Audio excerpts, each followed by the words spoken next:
북한의 2인자로 군림했던 장성택의 전격적인 처형 소식은 우리 정치권에도 큰 파장을 미치고 있습니다. 네, 이번 주부터 본격 가동될 국회 국정원 개혁 특위의 논의 과정에서 이 장성택 처형이 변수가 될 것으로 보입니다. 취재기자 연결해서 자세히 알아봅니다. 황혜경 기자. 네, 국회입니다.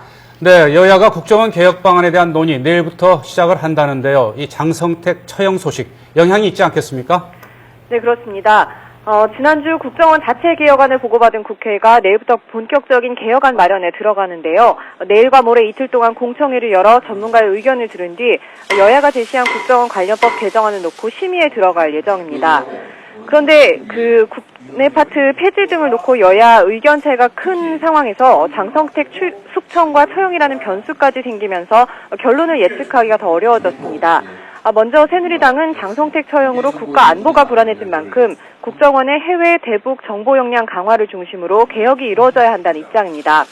특히 북한의 급변 사태에 대비한 국정원의 역할을 강조하면서 국내 파트 폐지나 대공수사권 이관 등 민주당의 요구에 대해서는 반대 입장을 분명히 할 것으로 보입니다. 민주당도 장성택 처형 사태를 계기로 국정원의 해외 대북 정보 수집 능력이 향상돼야 한다는 데는 동의하고 있습니다.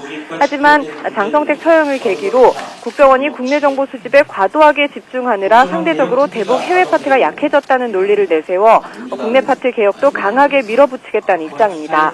이처럼 장성택 사형을 계기로 여야의 입장 차이가 더욱 명확하게 드러나면서 앞으로 국정원 개혁 방안을 둘러싼 여야 공방은 더욱 첨예해질 것으로 보입니다.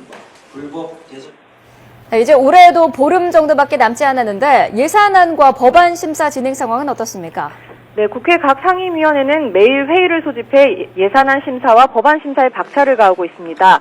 특히 새해 예산안을 심의하는 국회 예결특위는 휴일인 오늘도 오후에 예산안 조정소위를 소집해 삭감 심사를 진행할 예정입니다.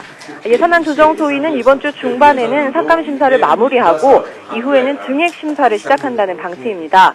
돌발 상황만 생기지 않는다면 내년도 예산안은 이르면 25일을 전후해서 예결위 전체회를 통과할 수도 있을 것으로 보입니다. 하지만 여기에도 변수가 있는데요. 현재 창조경제나 새마을운동 지원사업 등 박근혜 정부의 국정과제 예산과 군사이버사령부, 국가보훈처 등 대선 개입 의혹이 불거진 기관의 예산 등 쟁점에 대해서는 여야가 심사를 미뤄둔 상태입니다. 때문에 향후 심사 과정에서 여야 대립이 격화되고 국정원 개혁특위 활동과 예산안 처리가 연계된다면 예산안 처리가 지연될 가능성도 배제할 수 없는 상황입니다. 지금까지 국회에서 YTN 황혜경입니다.